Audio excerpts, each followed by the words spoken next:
थोड़ा ध्यान देने वाला विषय है, थोड़ा ध्यान दीजिएगा। हो जितने भी बैठे हो बड़ा ध्यान देना। शंकर भगवान का तीसरा नेत्र खुला, कामदेव आम के पेड़ पर चढ़ा हुआ था। काय के वृक्ष पर था? आम के पेड़ पर। पार्वती जी ने जो तप साधना करी वो आम के पेड़ के नीचे करी। हमारे सनातन हिंदू धर्म में दरवाजे पर जो बंदरवार बांधी जाती है उसमें आम के पत्ते लगाए जाते हैं। कलश स्थापना करी जाती है तो उसमें आम के पत्ते रखे जाते हैं। घर में कोई अच्छा कार्य होता है तो आम के पत्ते लगाते हैं। आम के पत्ते।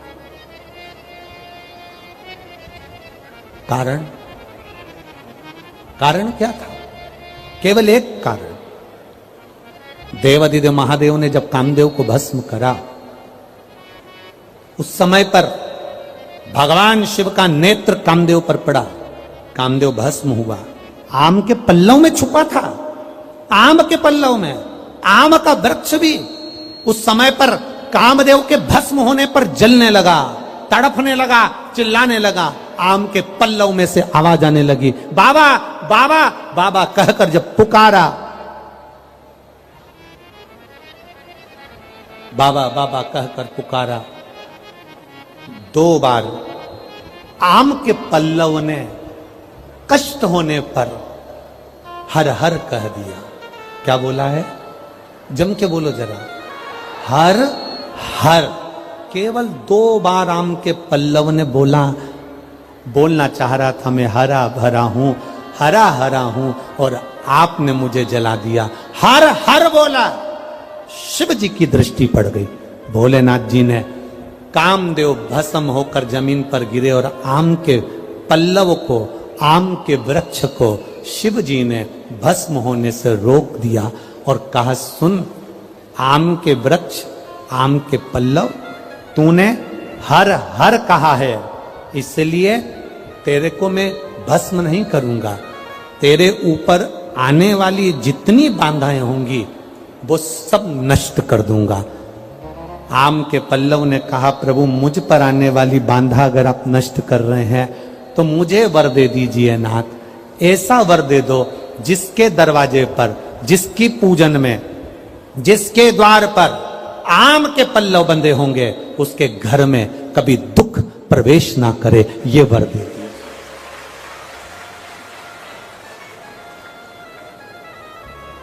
शिव मंदिर जाते हो आप लोग? सब लोग जाते हैं? हफ्ते में एक बार का नियम बना लो, मुख से बोलने का, हर हर। ज्यादा बार नहीं बोलो तो हम तो पहले बोलते थे, ऐसा नहीं कि हम कथा में नहीं बोलते थे, हमारी आदत थी, हम पहले कथा में बोलते थे, दीन बंधु दयालु दया कीजिए, जो दोनों हाथ उठाकर हर हर महादेव नहीं बोले उसको उठा लीजिए। हम ऐसा बोलते थे, हमारी आदत में था और लोग हाथ उठाकर बोलते थे। पर कई लोगों ने पत्र लिखे कि गुरुजी आप कहते हो कि हर हर महादेव बोलिए, नहीं तो भगवान उठा लीजिए। हम केवल इतना सा कहना चाहते हैं कि आप ऐसा बोलना बंद कर दो, क्योंकि हम हेडफोन लगा के कथा सुनते रहते हैं और गाड़ी चलाते रहते हैं। अब हम 2 व्हीलर गाड़ी चला रहे हैं और तुमने कह दिया दोनों हाथ उठाकर जो हर हर महादेव नहीं बोले तुम उसे उठा लीजिए। अब हमको गाड़ी खड़ी करना पड़ती है, फिर चिल्ला के बोलना पड़ता हर हर। तो जितने लोग खड़े रहते हैं वो हमको ही देखते रहते हैं, पागल हो गया है।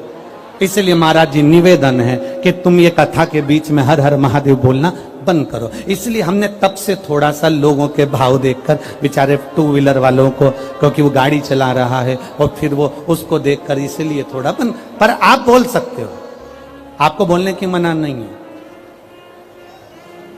पहले नंबर के पंडाल वालों दोनों हाथ उठाकर, तुम काहे को बोले, धरो नीचे। पहले नंबर वालों जरा अच्छे दम के बोलो, जरा एक बार दोनों हाथ उठाकर। हाँ ठीक है। तीसरे नंबर वालों उठाओ हाथ और बोलो। बहुत बढ़िया। अब तेरा क्या होगा कालिया? तुम बोल लो, दोनों हाथ उठा के लाइन किया। पिछली बार जो आपने अभिषेक कराया था मेरे बेटे बेटी ने करा, और बाबा से प्रार्थना कर कर चावल का जो दाना चढ़वाया था काली मिर्ची जो चढ़वाई थी और कमल गट्टा जो चढ़वाया था, बाबा से प्रार्थना कर कर चढ़ाकर एक चावल का दाना और एक बेलपत्री हमने रख लिया। बाबा से प्रार्थना करी अगले वर्ष जब टीवी पर अभिषेक हो तब तक मेरे बेटे बेटी का सरकारी जॉब लग जाए। बाबा का हम क्या वर्णन करें गुरुदेव, हम तो नहीं जानते कि बाबा में ऐसा क्या है, पर एक लोटे जल में कुछ तो है गुरुदेव।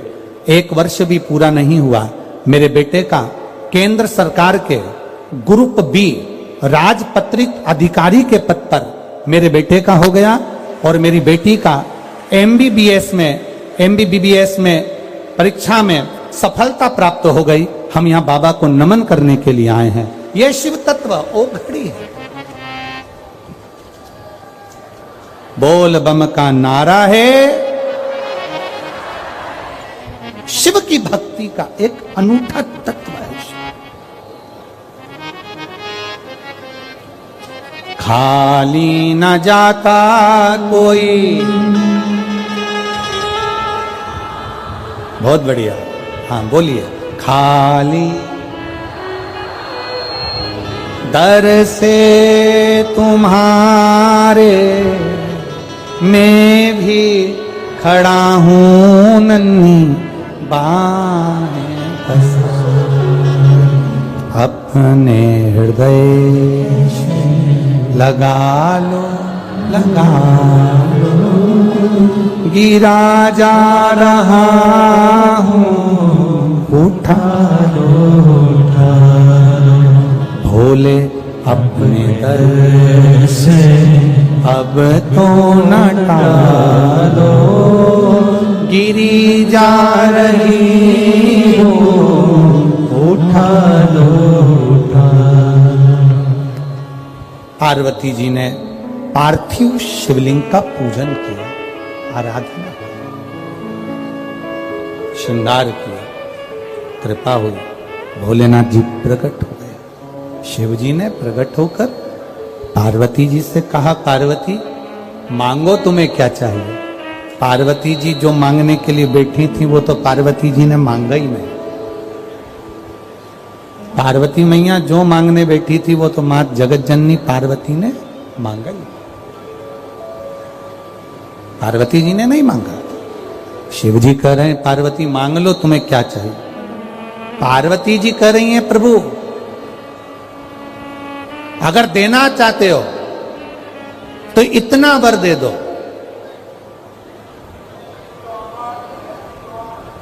कि जिस पार्थिव शिवलिंग को मैंने बनाया है, ये जो मिट्टी का शिवलिंग मैंने निर्माण किया है, पार्थिव शिवलिंग जो मैंने बनाया है, ये संसार सागर में कभी भी नष्ट ना हो और पार्थिव शिवलिंग का निर्माण करने वाला कभी बर्बाद ना हो, वो उन्नति पर चढ़ता चले।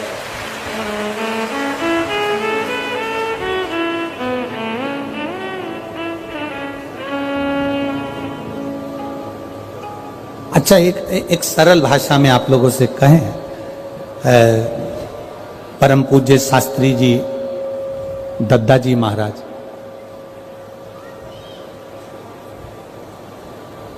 परम पूज्य शास्त्री जी दद्दा जी महाराज जिन्होंने एक अलग अलख जगाई थी शिवलिंग, पार्थिव शिवलिंग निर्माण,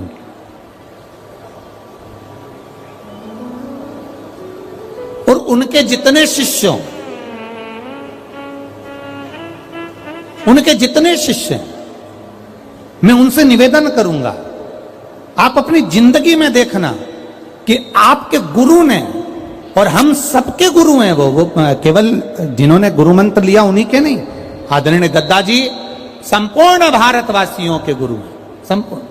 उन दद्दा जी ने जो शिवलिंग का निर्माण करवाया था, जो शिवलिंग का निर्माण करवाया, और जिन जिन ने उनके साक्षी में शिवलिंग का निर्माण करा, वो नीचे की ओर नहीं गया, वो ऊपर की ओर ही बढ़ा है, ऊपर की ओर बढ़ा, उन्नति की ओर। क्योंकि मां जगत जननी स्वयं देवादिदेव महादेव से कह रही हैं, भगवान शंकर से कह रही हैं कि जो ये मैंने जो पार्थिव शिवलिंग बनाया है प्रभु, इतनी सी कृपा करना कि ये नष्ट ना हो, ये नष्ट।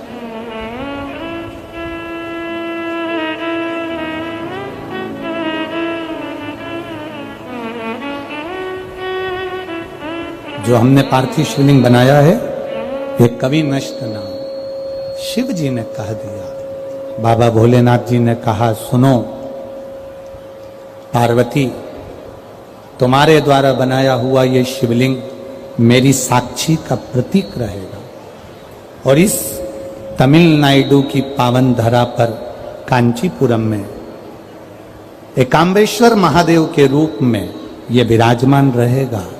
पार्वती जी बोली, ये तो मिट्टी का है, टूट जाएगा। शिव जी कहते हैं, इस ब्रह्मांड में जब तक इस पृथ्वी पर कहीं पर भी पार्थिव शिवलिंग का निर्माण इस भूमंडल पर देव, असुर, मनुष्य जो करेगा, पूरे ब्रह्मांड में, पूरे पृथ्वी पर कहीं पर भी अगर पार्थिव शिवलिंग का निर्माण प्रतिदिन कहीं ना कहीं हो रहा होगा, जब तक मृत्यु लोक पर पार्थिव शिवलिंग बनता रहेगा तब तक ये शिवलिंग कभी नष्ट नहीं होगा और ये सदा बना रहे, सदा बना।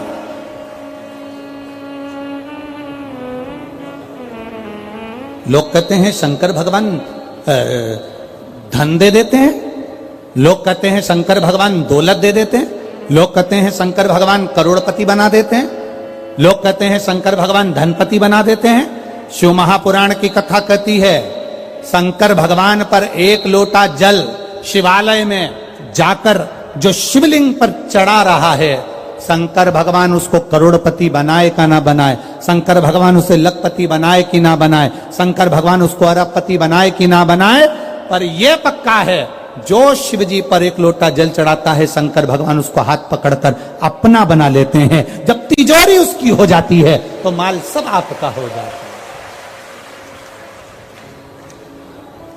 मेरा देवाधिदेव महादेव अपना बना रहा है, मेरा शिव अपना बना रहा है।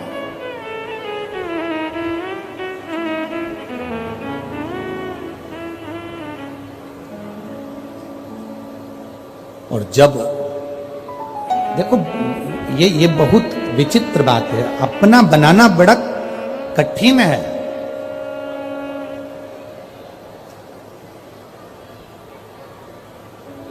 पति पत्नी को साड़ी ला कर दे दे, जरा ध्यान से सुनना, पति पत्नी को जेवर दिला दे, पति पत्नी को सारा सामान ला कर दे दे,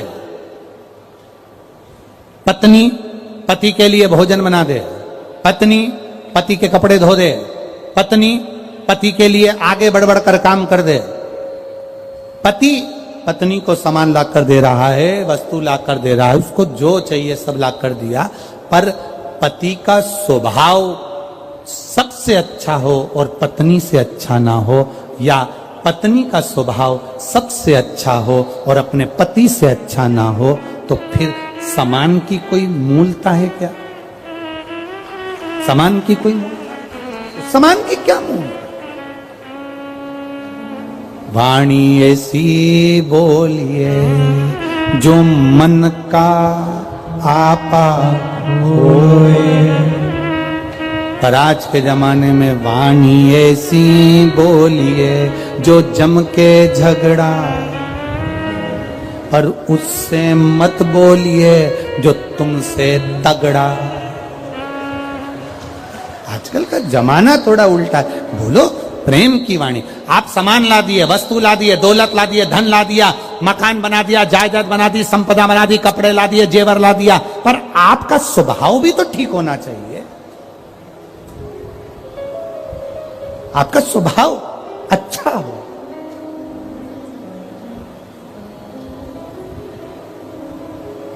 तो लगे धन दौलत सब एक साइड है, पूंजी सब एक साइड, पर आपका स्वभाव एक साइड।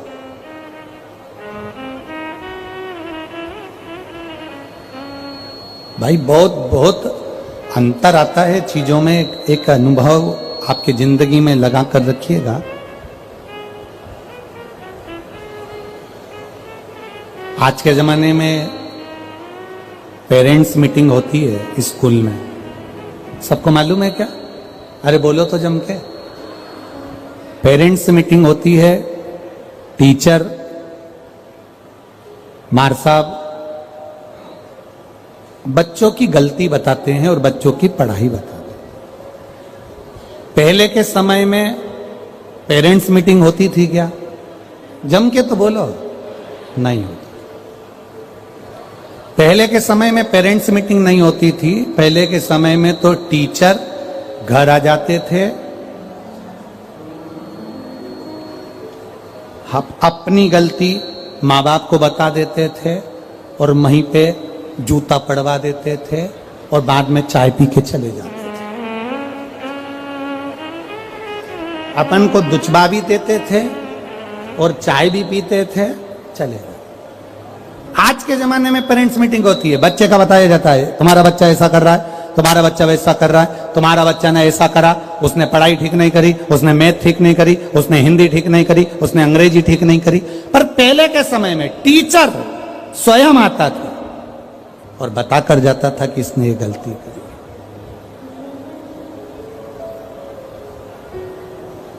पहले के समय में बस अंतर यही है। आज के गुरु में और पहले के गुरु में एक अंतर भारी है। पहले का गुरु तुम्हारे दरवाजे पर आता था और सत्य बोलकर तुम्हें जगाकर, सत्य बोलकर तुम्हें जगाकर तुम्हारे मार्ग को निश्चित कर फिर जाता था। आज का गुरु अपनी जगह पर बैठा रहता है, तुम पार लगो तो ठीक, ना लगो तो ठीक, उसको कोई मतलब नहीं है। उसको तो केवल एक मतलब है कि गुरु फिरे बाजार में, हमसे दीक्षा लेओ, नरक पड़ो चाहे स्वर्ग जाओ, पर लिफाफा हम ही को दे। तुम्हारे पास में जितना मोटा माल होगा, गुरु उतनी जल्दी तुमसे मिलेगा। ये आज का गुरु है। तुम्हारे पास में जितना धन ज्यादा होगा, गुरु उतना तुमसे मिलेगा। ये आज का समय है। पर असली जो गुरु होता है, उसे तुम्हारे वैभव से, तुम्हारी सत्ता से, तुम्हारे धन से कोई मतलब नहीं होता। वो तो एक जैसा होता है, जो आया उसका है, भजन करेगा, कीर्तन करेगा, मार्ग प्रशस्त करेगा और चला जाएगा। उसका काम कितना है? बस तुम्हें जगाना, तुम्हें जागृत करना।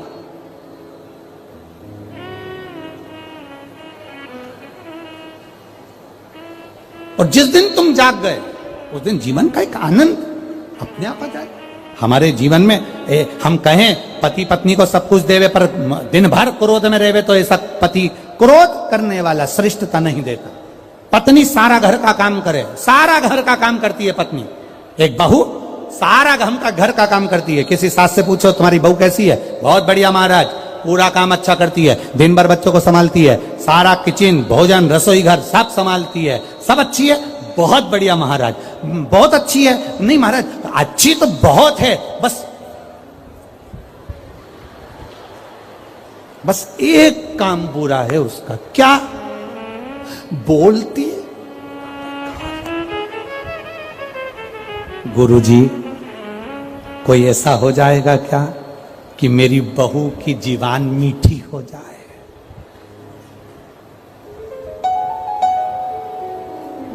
अब गुरुजी से पूछो, उनकी लुगाई की जीवान तो वैसे ठीक नहीं, कहा दूसरे की जीवान ठीक करने चले। किसी गुरुजी से पूछो। जो ललाट में महादेव ने लिख कर भेजा है, जो किस्मत में ब्रह्मा जी ने लिख कर भेजा है, जन्म मरण परण, तीन चीजें कोई नहीं बदल सकता। वो तीन केवल एक बदल सकता है, तुम्हारे हाथ से चढ़ा हुआ महादेव को जल, वो बदल दे।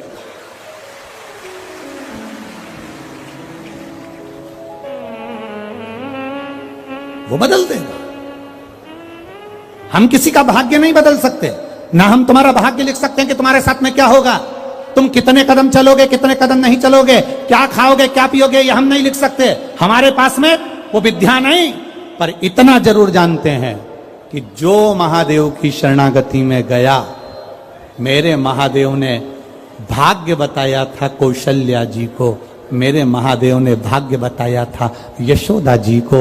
मेरा महादेव तुम्हारा भी भाग्य बदलने की सामर्थ्यता रखता है। वो शिव है औघड़दानी, अकाल मृत्यु वो मरे, जो काम करे चंडाल का, काल उसका क्या बिगाड़े, जो भक्त हो महाकाल का। वो बदलने वाला, वो बदल दे।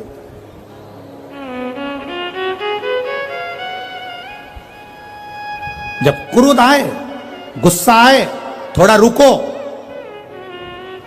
अगर क्रोध आए, गुस्सा आए, थोड़ा रुको।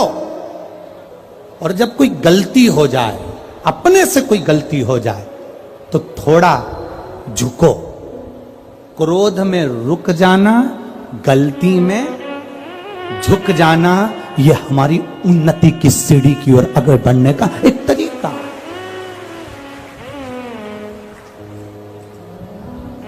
हमें उन्नति की ओर बढ़ने का एक तरीका है। क्रोध में रुक जाओ और गलती में झुक जाओ। पर झुक कौन रहा है? कौन झुकने वाला है? यहां जितने बैठे हो तुम सब कम हो क्या? जरा सी कोई बात आ जाए तो कह दे मैं नहीं झुकूंगी, मैं नहीं झुकूंगा, मैं काय को झुकूं, मैं काय को झुकूं। ये करते हम। जिस दिन जो झुकना जान गया, वो जिंदगी में कभी उखड़ नहीं पाया, कभी नहीं, कभी नहीं। शिव कथा कर बाबा देवादिदेव महादेव का चरित्र। शंकर भगवान एकांबरेश्वर महादेव के रूप में विराजमान हो गए। पार्वती जी ने जो वर मांगना था वो पार्वती जी ने नहीं मांगा। पार्थिव शिवलिंग एकांबरेश्वर महादेव के रूप में विराजित हो। शिव कथा कर बाबा देवादिदेव महादेव का चरित्र कर। समय आया,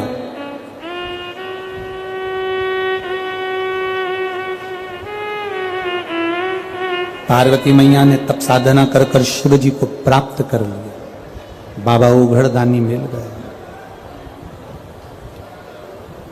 अब पार्वती जी को शिव मिल गए, समय निकल गया। एक बार की बात है, मरुतों की कन्या सुयशा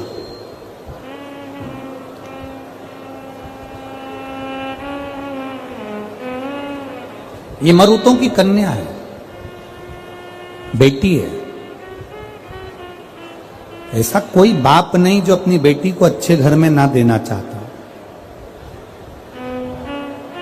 प्रत्येक पिता की एक इच्छा होती है कि मेरी बेटी सही जगह पर ब्याहे। प्रत्येक पिता की।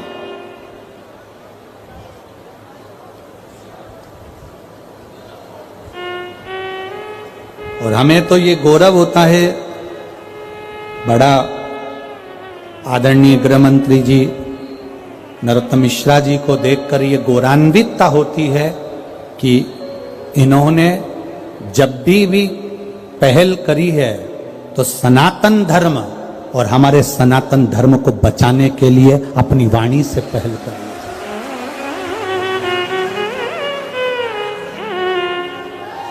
जिस समय पर कोई राजनेता अपनी वाणी से बोलना नहीं चाहता है, उस समय पर आदरणीय गृह मंत्री जी नरोत्तम मिश्रा जी अपनी गादी से सनातन धर्म को बचाने के लिए बोलकर और आगे बढ़ जाते। ये एक पहलता होना चाहिए अपने सनातन धर्म के लिए, अपने सनातन धर्म की अधर्म का प्राणियों में विश्व का कब होगा?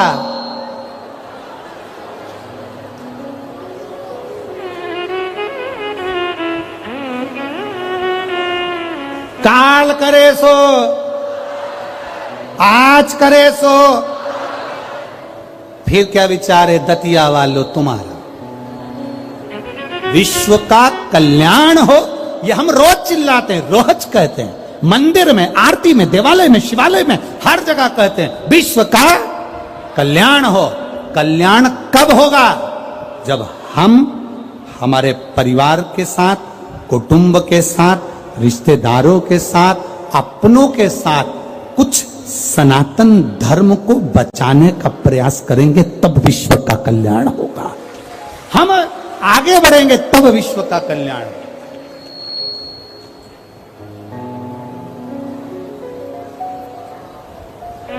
अपने जीवन को एक अग्रणी सुयशा, मरुतों की कन्या है सुयशा। एक बार देवदी ने महादेव को सुयशा ने देख लिया और देखकर सुयशा ने बस मन में सोच लिया कि मैं भगवान शंकर को अपना बनाऊंगी। और सुयशा ने तप साधना करना प्रारंभ करा।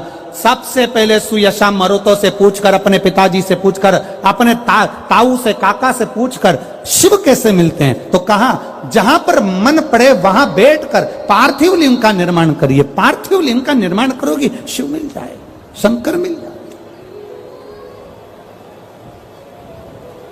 मरुतों की कन्या सुयशा अब पार्थिव शिवलिंग का निर्माण करती है, पूजन करती है, विसर्जन करती है। थोड़ा ध्यान दीजिएगा। बेटियों से निवेदन करूंगा,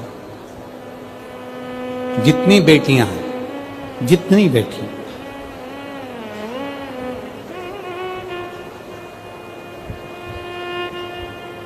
आप में बहुत अच्छी विद्वत्ता है, आप बहुत अच्छा पढ़ सकती हो, आप बहुत आगे बढ़कर डॉक्टर, कलेक्टर, इंस्पेक्टर, आप आगे चलकर एसपी, डीएसपी, कलेक्टर, मंत्री, संतरी सब बन सकती हो। आप में वो बल है। बस मेरा जितनी बेटियां बैठी हैं इस पंडाल में और जितनी बेटियां कथा सुन रही हैं टीवी पर और मोबाइल पर, उनसे निवेदन है कि आप जीवन में आगे बढ़ सकती हो, मना नहीं। एक बात अपनी बुद्धि में उतार कर रखना कि अपने सनातन धर्म को छोड़कर किसी दूसरे धर्म के व्यक्ति की ओर अग्रसर मत होना, तो तुम आगे बढ़ोगे। अपने सनातन धर्म के अग्रण्यता रखिए, अपने सनातन धर्म के एक आनंदता रखिए। बेटियां पढ़ें, विद्वान बने, उन्नति करें। एक पत्र आया है, एक बेटी ने लिखा है कि मेरी जॉब लग गई रेलवे में। हम उसको बधाई देते हैं, बहुत बहुत बधाई आपको। पर आपकी एक आनंदता होना चाहिए, एक एकाग्रता होना चाहिए।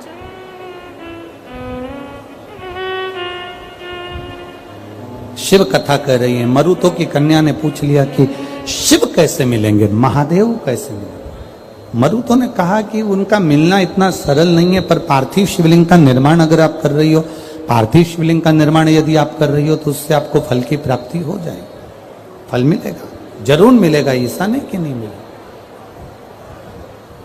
जिस लड़का लड़की का विवाह 30 साल का हो गया, 35 साल की हो गए, लड़का लड़की 40 साल के हो गए, 35 साल के हो गए, उनका अगर विवाह नहीं हुआ है, बहुत